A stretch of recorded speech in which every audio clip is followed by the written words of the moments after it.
In the early 1990s, if you were in India, there was one name on everybody's lips when it came to the stock market: Harshad Mehta. Known as the Big Bull, he wasn't just some stockbroker, he was a full-blown celebrity. Seriously, his face was everywhere, a symbol of a new, ambitious India. It seemed like the man could do no wrong. But behind all of those magazine covers and that larger-than-life persona, there was a secret. A massive one. A secret worth over 4,000 crore rupees. That's the estimated size of the hole he ripped into India's banking system. It was without a doubt the biggest financial scandal the country had ever seen. So the question is, how on earth did a guy from a pretty humble background pull off a scam of this epic scale? So today, we're diving deep into that very story, the Big Bull, and the scam that absolutely rocked a nation. We're going to trace his journey from his unbelievable rise to his spectacular fall.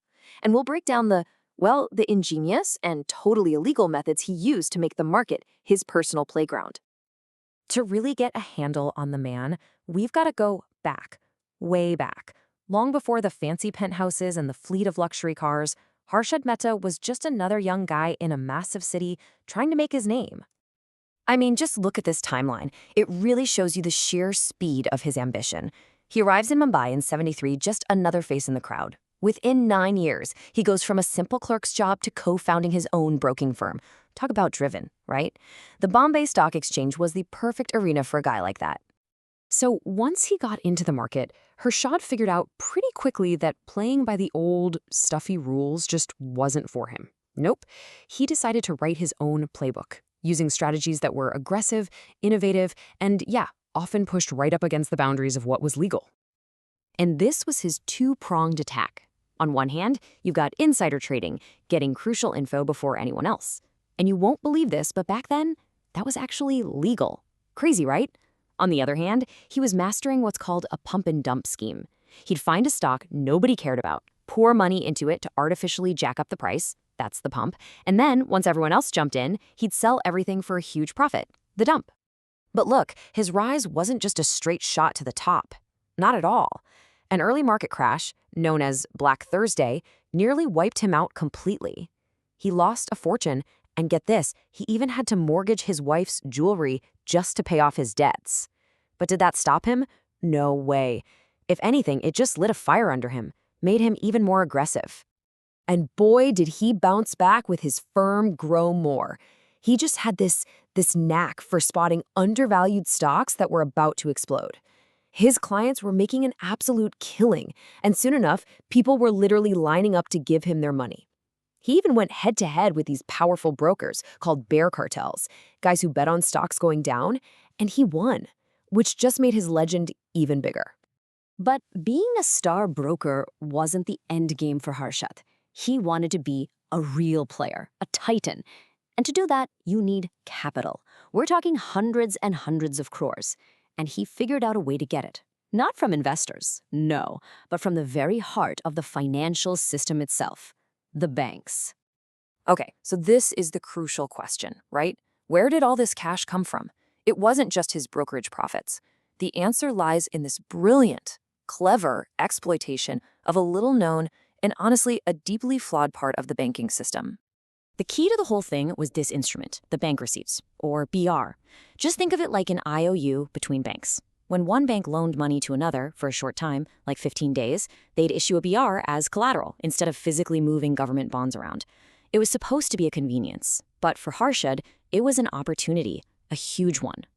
And this is exactly how he pulled it off. This was his 4-step guide to printing money.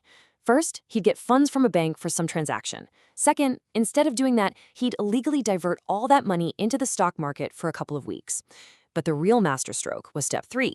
He bribed officials at small banks to issue him completely fake bank receipts, literally worthless pieces of paper. And that let him do step 4, use those fake receipts as collateral to get huge loans from other banks, make a profit in the market, and then just repeat the cycle. It was a virtually unlimited source of cash. So with this infinite money cheat code now unlocked, Harshad Mehta wasn't just a player in the stock market anymore. For a while there, he was the stock market. His every move sent ripples through the entire exchange. And the effect this had was just astronomical. Look at this chart. In just 2 years, while he was at his peak, the Sensex exploded by 460%. But let's be clear, this wasn't some healthy organic boom. This was a bubble being inflated with thousands of crores of money that had been siphoned out of the banking system.